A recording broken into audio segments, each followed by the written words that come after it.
मई second week में मैं corona virus को लेकर एक्सपोज हुआ था। जो प्रोटोकॉल्स उसके बाद पूरे करने चाहिए थे वो सब मैंने किए थे। टेस्ट करवाया था, नेगेटिव था। 2 वीक के लिए क्वारंटाइन में रहना चाहिए था, रहा था। जिस तरह से क्वारंटाइन के स्ट्रिक्ट ऑर्डर्स होते हैं वो सारे मैंने फॉलो किए थे, इसलिए अपने आसपास में किसी को स्प्रेड नहीं किया। अब यहाँ से रही बात मेरी हेल्थ की, कोई हेल्थ इशू मुझे डेवलप नहीं हुआ था। किसी तरह का कोई कोल्ड नहीं, कोई कफ नहीं, किसी तरह का कोई ब्रीथलेसनेस का या फीवर का कोई साइन नहीं। मैं पूरी तरह से कंफर्टेबल था। 4 वीक तक मुझे प्रॉब्लम नहीं हुआ।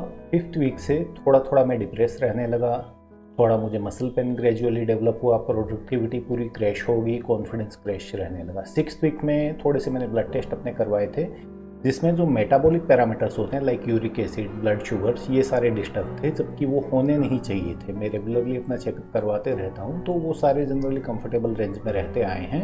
Even in fact day by day improve हो रहे थे, जबकि उस टाइम पर वो डिटीरियोरेटेड थे। कोई बात नहीं, यहाँ से पिक्चर थोड़ी सी तरह से चलती रही। उस टाइम पर एक चीज़ मैंने और फील की थी कि मेरे ग्रे हेयर्स, वाइट हेयर्स बढ़ गए हैं। अब ये सारी चीज़ें साइन होती है ऑक्सीडेटिव स्ट्रेस का।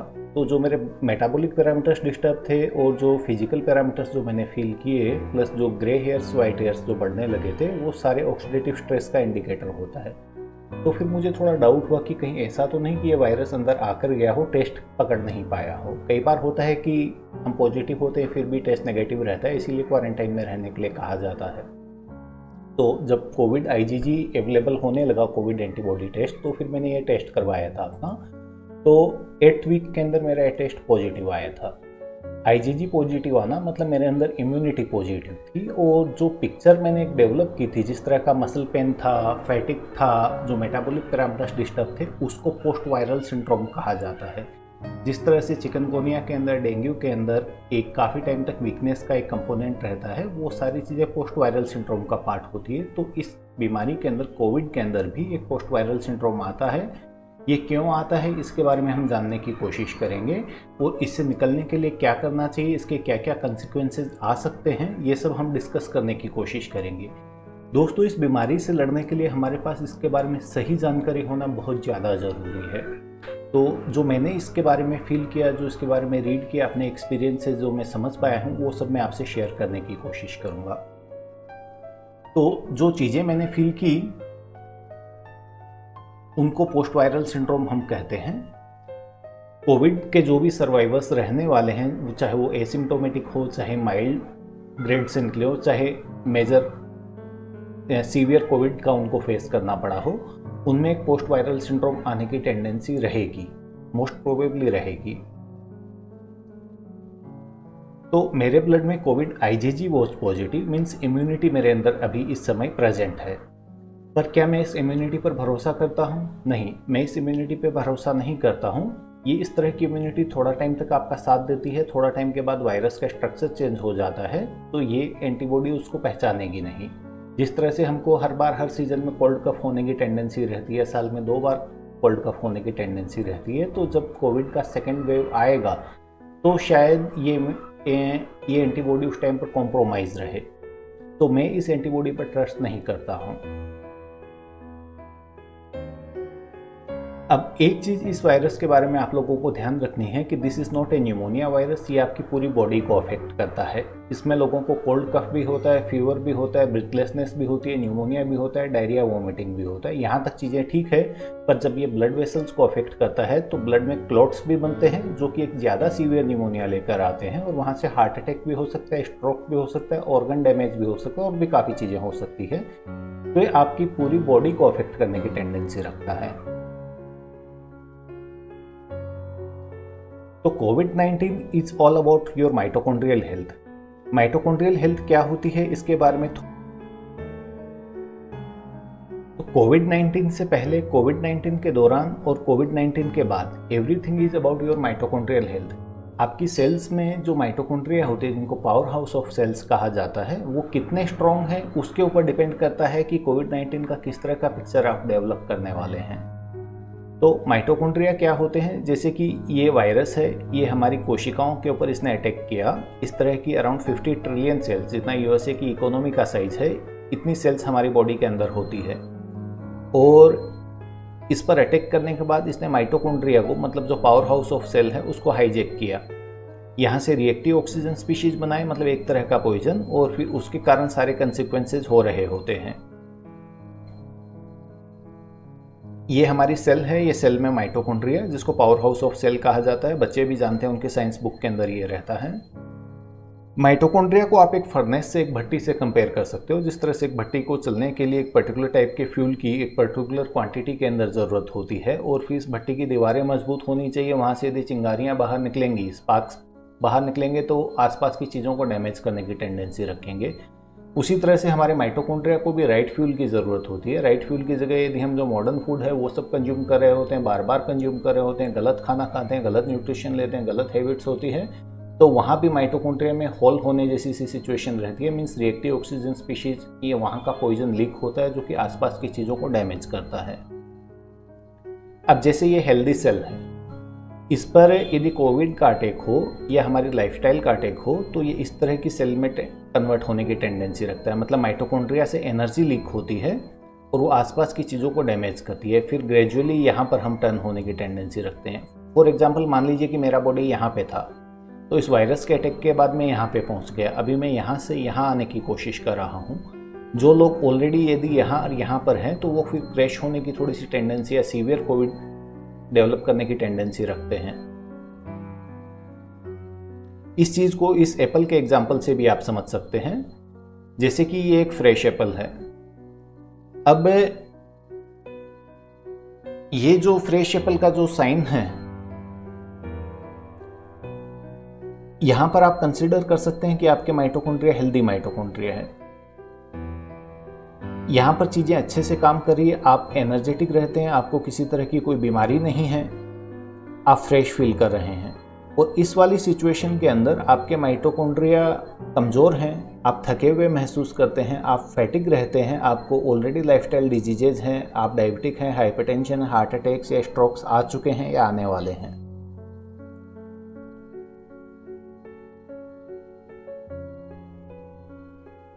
अब कोविड के अटैक के बाद में जो एक पोस्ट माइटोकॉन्ड्रियल सिंड्रोम की पिक्चर की मैंने बात की, उसके अंदर इन द एंड इस वायरस से लड़ने के बाद आपके माइटोकॉन्ड्रिया थक जाएंगे, आपका इम्यून सिस्टम थक जाएगा। तो इस तरह की पिक्चर आपके माइटोकॉन्ड्रिया की रहेगी, जिस तरह से एक वॉरियर एक वॉर के बाद टायर्ड हो जाता है। तो इस तरह की सिचुएशन के अंदर जब आप रहेंगे तो फिर फैटिक फील करना, टायर्ड फील करना इस तरह का बनता है। तो इस पोस्ट वायरल सिंड्रोम के बारे में थोड़ा सा अभी मीडिया ने कवर करना शुरू किया है कि हाँ, ये कुछ होता है, इसके कुछ कंसिक्वेंसेस आते हैं, ये एक नई डायबिटीज दे सकता है, हाँ ये वायरस माइटोकॉन्ड्रिया को हाईजैक करता है, माइटोकॉन्ड्रियल डिस्फंक्शन इसके दौरान हो सकता है, मेटाबॉलिक पैरामीटर्स डिस्टर्ब होते हैं, एक नई डायबिटीज यहां से आना बनता है, एजिंग और न्यूरो डिजनरेशन के साइन सिम्टम डेवलप होने के चांसेस हैं। ये एक रिसर्च पेपर है जो कि ये बोलता है कि माइटोकॉन्ड्रियल डिस्फंक्शन ऑलरेडी हमारी लाइफ के अंदर जो डिजीजेज चल रही होती है उसका एक सेंट्रल पॉइंट होता है। तो इस तरह के लोग जिनके माइटोकॉन्ड्रिया ऑलरेडी ठीक से काम नहीं कर रहे हैं, तो उनको इससे ज़्यादा परेशान होने की टेंडेंसी हो सकती है, ऐसा मान के चलिए। डिप्रेशन जैसी चीज़ों के अंदर ऑलरेडी माइटोकॉन्ड्रियल डिस्फंक्शन होता है, और जब कोविड के अटैक के बाद में माइटोकॉन्ड्रियल डिस्फंक्शन हो तो भी डिप्रेशन आ सकता है।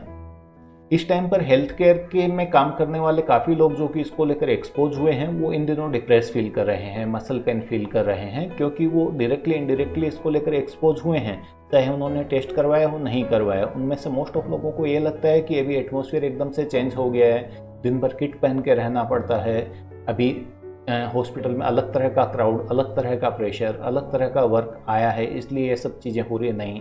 उनमें से डायरेक्टली इनडायरेक्टली काफ़ी लोगों ने इसका एक्सपोजर लिया है और वो पोस्ट वायरल सिंड्रोम को फेस कर रहे हैं। और ट्रस्ट में ये डिप्रेशन इतना डेंजरस है कि सुसाइडल थॉट्स लेकर आने की टेंडेंसी रखता है। मैंने अपने काफ़ी हेल्थ केयर कलीग्स से बात की, उसमें से काफ़ी लोगों को इस टाइम पर सुसाइडल थॉट्स डेवलप हो रहे हैं। तो इस टाइम पर यदि आप कोविड को लेकर एक्सपोज हुए हैं जाने अनजाने में, हेल्थ केयर वर्कर हैं, और यदि आपको सुसाइडल थॉट्स आ रहे हैं तो इस चीज़ के को थोड़ा सा कंसिडर करने की कोशिश करना कि ये पोस्ट वायरल सिंड्रोम हो सकता है। इसका मतलब ये नहीं है कि आप वीक हैं या कमज़ोर हैं। आप अपने आसपास के लोगों से इस बारे में बात कर सकते हैं। ये एक मेटाबॉलिक हैंडबुक है, करीब 10 से 15 पेजेज की ये बुक है, जिसके अंदर काफ़ी डिटेल के अंदर चीज़ों के बारे में बताया गया है कि जो SARS-CoV-2 का बड़ा भाई था 2003 में जो आकर गया था, उसने भी करीब 10-12 साल तक लोगों की मेटाबॉलिक प्रोफाइल को डिस्टर्ब किया। वहाँ उसके पोस्ट वायरल सिंड्रोम के जो पिक्चर थे वो काफ़ी लंबे समय तक लोगों को उन्होंने परेशान किया। तो इसके केस में भी इस तरह के चांसेस बन सकते हैं कि ये थोड़ा सा ठीक ठाक लंबे टाइम तक लोगों को परेशान करने की टेंडेंसी रखे। अब ये वो पिक्चर है जहां पर आपके माइटोकॉन्ड्रिया ठीक से काम नहीं कर रहे हैं। हो सकता है कोविड से पहले ही आपके माइटोकॉन्ड्रिया परेशान हो रखे हों, या वो थके हुए हों, या टायर्ड हो, या माइटोकॉन्ड्रियल डिस्फंक्शन की पिक्चर डायबिटिक होते हुए या हाइपरटेंसिव होते हुए या किसी और लाइफस्टाइल डिजीज का पार्ट होते हुए आपने डेवलप कर रखी हो। और कोविड के बाद में भी कोविड क्रूसेडर्स जो रहे हैं उनके अंदर भी इस तरह की सी ही पिक्चर रहती है।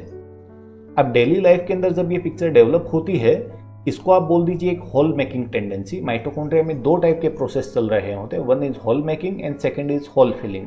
जो एनर्जी जनरेशन का जो पार्ट होता है that is oxidative stress means hole making process. वो माइटोकॉन्ड्रिया को डैमेज करने की टेंडेंसी रखता है इनडायरेक्टली, और उस डैमेज को फिल करने के लिए वहां पर एक होल फिलिंग प्रोसेस चल रहा होता है जिसको हम एंटीऑक्सीडेंट मैकेनिज्म कहते हैं। तो हमारी डेली लाइफ में जो होल मेकिंग प्रोसेसेस होते हैं, हमारा शुगर का intake, oil, refined grains, sugar T, sugar coffee, stress, इस तरह की लाइफस्टाइल जब हमारी रहती है तो माइटोकॉन्ड्रिया में होल होने की टेंडेंसी, उसकी रफ्तार, उसकी स्पीड काफ़ी बढ़ जाती है। मीन्स बोल दीजिए ऑक्सीडेटिव स्ट्रेस बढ़ने लगता है। तो ओवर द टाइम पीरियड हमारे माइटोकॉन्ड्रिया डैमेज होते हैं और हमको लाइफस्टाइल डिजीजेज को फेस करना पड़ता है। ये फ्रेश माइटोकॉन्ड्रिया वाली पिक्चर है। जो लोग throughout the day energetic feel करते हैं, जिनका चेहरा खिला हुआ रहता है, जिनकी बॉडी में फेस में ग्लो रहता है, जो उम्र के साथ भी यंग नज़र आते हैं, उन लोगों के अंदर इस तरह की पिक्चर होती है। उनके माइटोकॉन्ड्रिया इतने ज़्यादा फ्रेश रहते हैं। तो इस चीज़ के लिए जो रिस्पॉन्सिबल होता है that is hole filling mechanism means antioxidant mechanism. जिस किसी का भी एंटीऑक्सीडेंट सिस्टम मजबूत है तो उनकी ब्लड और बॉडी की अपीयरेंस और उनका स्टेट ऑफ माइंड इस तरह का रहता है। अनियन का इंटेक और गार्लिक का इंटेक ये स्टेट्स लेकर आने में आपकी हेल्प कर सकता है। घी और बटर का intake, green leafy vegetables, green tea, black coffee, stress management और एक्सरसाइज। यदि इन चीज़ों की आप प्रैक्टिस करते हैं तो मानकर चलिए कि आपका एंटीऑक्सीडेंट मैकेनिज्म मजबूत होगा। आप अपनी शुगर टी, शुगर कॉफ़ी को आप ब्लैक टी, ब्लैक कॉफ़ी से रिप्लेस कीजिए, डुअल इम्पैक्ट आएंगे। होल मेकिंग प्रोसेस जो है वो शट होगा, होल फिलिंग प्रोसेस स्टार्ट होगा। ऑयल की जगह घी और बटर में सब्जी बनाने की कोशिश कीजिए, क्योंकि घी और बटर का स्मोक पॉइंट 450 डिग्री के आसपास होता है। ऑयल जो हमारे जितने भी हैं इंक्लूडिंग ऑलिव ऑयल, तो वो 200 डिग्री के आसपास फटने लगते हैं। और अनियन और गार्लिक को कच्चा काम में लेने की कोशिश कीजिए, सब्जी बनाने के बाद ऊपर से ऐड कीजिए, उसका न्यूट्रिशनल वैल्यू काफ़ी इंप्रूव हो जाएगा। क्रोनिक स्ट्रेस हमारी सेल्स को बहुत ज़्यादा अफेक्ट करता है। माइटोकॉन्ड्रियल का डिस्फंक्शन वहाँ से शुरू होता है, इसलिए काफ़ी लोग जो मैनेजमेंट प्रोफाइल में होते हैं उनके बाल सफ़ेद होने शुरू हो जाते हैं। Exercise is not about the weight loss, exercise is for the wellness. 5 to 10 minute का भी यदि आप एक इंटेंस एक्सरसाइज करते हैं, स्ट्रेंथ ट्रेनिंग या बॉडी वेट एक्सरसाइज करते हैं, तो उससे आपके माइटोकॉन्ड्रिया मजबूत होते हैं और ओवर द टाइम पीरियड आपकी हेल्थ इंप्रूव होगी ही होगी। एक चीज़ और है इंटरमिटेंट फास्टिंग। दिन भर हम खाना खाते रहें या दिन भर चाय पीते रहें, तो जितना भी हम ये करेंगे, जितनी बार हम खाना खाएंगे, वो सब चीज़ें ऑक्सीडेटिव प्रोसेस का पार्ट होता है, होल मेकिंग चीज़ों का पार्ट होता है। तो आजकल मोस्ट ऑफ लोगों की लाइफ के अंदर मॉर्निंग की चाय से लेकर रात के दूध तक दिन में करीब 15 से 20 बार एनर्जी का इंटेक हो जाता है। तो जितना ज़्यादा एनर्जी का इंटेक आपका रहेगा उतना ज़्यादा आपके माइटोकॉन्ड्रिया में होल्स बनेंगे। दिन में 2 या 3 बार, इससे ज़्यादा आपको एनर्जी इंटेक नहीं लेना है। इंटरमिटेंट फास्टिंग के बारे में और भी आपको इंटरनेट पर जानकारी मिल जाएगी, कोशिश कीजिए। बाकी आपको मुझसे जानकारी चाहिए तो कमेंट बॉक्स में कमेंट करना, मैं इसके बारे में डिटेल देने की कोशिश करूँगा।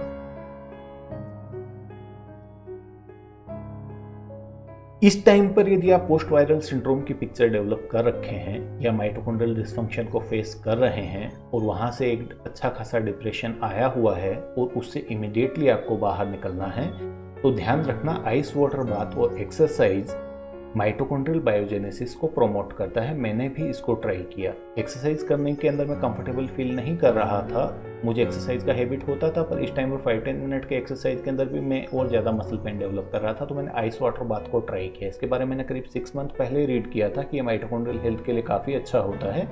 अभी मैंने इसके बारे में ट्राई किया है। तो आइस वाटर बाथ का एक सिंगल बाथ का इफेक्ट करीब 6 to 8 आवर्स के लिए रहेगा। उसमें आप काफ़ी फ्रेश फील करेंगे, एनर्जेटिक फील करेंगे। एथलीट्स और स्पोर्ट्स पर्सन जो होते हैं वो आइस वाटर बाथ को हमेशा मसल रिलैक्सेंट की तरह यूज में लेते हैं। बेसिकली इसका इफेक्ट आपके माइटोकॉन्ड्रिया पर आता है, इमीडिएट इफेक्ट भी आता है और लॉन्ग टर्म इफेक्ट भी आता है। इसको आप ट्राई करने की कोशिश कर सकते हैं। एक वॉरियर की जिंदगी आपको चाहिए कि एक वॉरियर की जिंदगी आपको चाहिए। इस टाइम पर काफ़ी लोग परेशान हैं, परेशान होना बनता भी है। जिस तरह की पिक्चर आसपास में चल रही है, पॉजिटिव केसेस बढ़ रहे हैं, हमारे बिल्डिंग्स के अंदर काफ़ी लोग पॉजिटिव इस टाइम पर हुए हैं।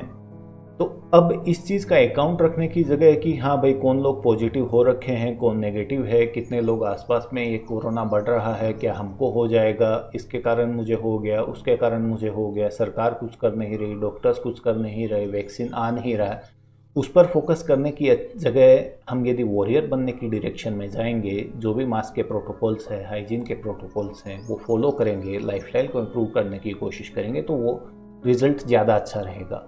वॉरियर बनने से एक स्ट्रेस मैकेनिज्म इंड्यूस होता चला जाएगा जो हमारे माइटोकॉन्ड्रिया को और ज़्यादा डैमेज करेगा। ये प्रॉब्लम देश में आया हुआ है, देश में क्या दुनिया के अंदर आया हुआ है, तो परेशान तो इससे सभी हैं।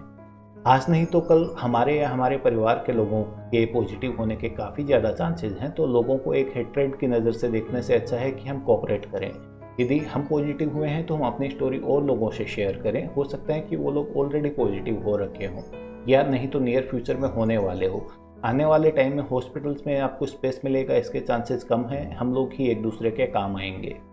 तो एक दूसरे से नफरत करने की जगह या एक दूसरे को लेकर स्ट्रेस इंड्यूस करने की जगह एक दूसरे के साथ कोऑपरेट करेंगे तो इसके आउटकम हमारे साथ ज़्यादा अच्छे रहेंगे। तो हमको यहाँ पर अपने आप को फोकस करना चाहिए, जो हमारे हाथ में है, हमारा लाइफस्टाइल, उसको इम्प्रूव करने पर ज़्यादा ध्यान देना चाहिए।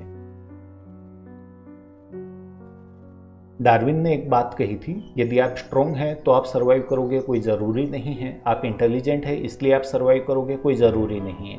पर यदि आप बदलाव को, चेंज को एक्सेप्ट करने की टेंडेंसी रखते हैं तो आपके सर्वाइवल के चांसेस काफ़ी ज़्यादा हैं। चाहे आप एक इंडिविजुअल हो, चाहे आप एक इंडस्ट्री रन कर रहे हो, जो भी इस बदलाव को एक्सेप्ट कर पाएगा उसके सर्वाइवल के उतने ज़्यादा चांसेस हैं। जितने पॉइंट हमने डिस्कस किए हैं उसको हम समराइज करने की कोशिश करते हैं।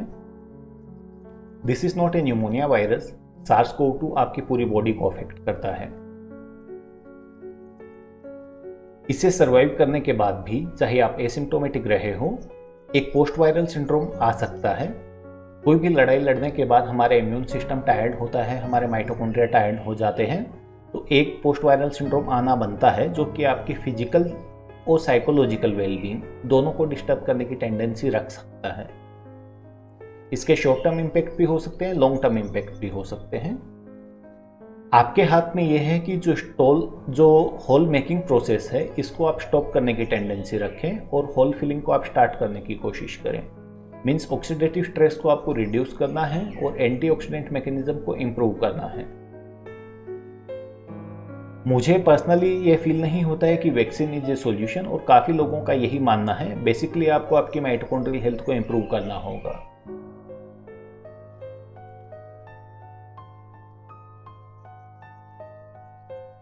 इन सब चीज़ों को यदि एक लाइन में समराइज करना हो तो मैं ये बोलना चाहूँगा कि इम्यूनिटी के पीछे मत भागो, एंटीऑक्सीडेंट सिस्टम को मजबूत बनाओ। इम्यूनिटी झक मार के आपके पीछे आएगी। दोस्तों, इस टाइम पर हम लोग कोशिश कर रहे हैं कि कहीं से विटामिन सी की टेबलेट मिल जाए, कोई इम्यूनिटी बढ़ाने वाला आसान सा मैकेनिज्म मिल जाए। काफ़ी दोस्तों के मेरे फ़ोन आते हैं कि हाँ भाई ये विटामिन सी की गोली ले लूँ क्या, ये जिंक की गोली ले लूँ क्या, ये काढ़ा पी लूँ क्या। यदि उन सब चीज़ों से आपको फ़ायदा होता हो तो ठीक आप कीजिए, पर एंटीऑक्सीडेंट मैकेनिज्म पर यदि आप काम करेंगे, मेरे पास बात करने के लिए बहुत सी चीज़ें हैं, पर ये वीडियो बड़ा नहीं हो जाए, शॉर्ट के अंदर मैं आपको कुछ चीज़ों के बारे में समझा सकूँ, कोई थॉट्स कन्वे कर सकूँ, इसलिए मैंने ये बनाया है। यदि आप और डिटेल में सब चीज़ें जानना चाहते हैं तो कंप्लीट एंटीऑक्सीडेंट मैकेनिज्म के ऊपर मैं एक और वीडियो आपको बनाकर दे सकता हूँ, जो आप अपनी लाइफ के अंदर इनकॉर्पोरेट कर सकें। तो यदि आप जानना चाहते हैं कि एंटीऑक्सीडेंट सिस्टम को कैसे मजबूत बनाना है, मैं आपकी हेल्प करने की कोशिश कर सकता हूँ। एक चीज़ के बारे में आप ध्यान रखिएगा, सफ़र हम लोग पहले भी कर रहे थे। इस वायरस ने केवल एक रिमाइंडर दिया है कि हाँ, we are not doing well. Infertility और इरेक्टाइल डिसफंक्शन से लेकर हार्ट अटैक और कैंसर तक जो कोर पिक्चर रहती है, that is mitochondrial dysfunction only. यदि लाइफस्टाइल को इम्प्रूव करेंगे, आपकी रूटीन हेल्थ इम्प्रूव होगी ही होगी, ये मान के चलिए। धन्यवाद, मुझे इजाज़त दीजिए। आप लोगों ने मेरी बात सुनी, I am thankful for that. जो भी आपके डाउट्स हो, जो भी क्वेरीज हो, आप कमेंट बॉक्स में कमेंट कीजिए, और यदि वीडियो आपको लगता है कि अच्छा है तो इसको लाइक कीजिए, लगता है कि ये इन्फॉर्मेशन आपको शेयर करनी चाहिए तो शेयर करने की कोशिश कीजिए। Thank you.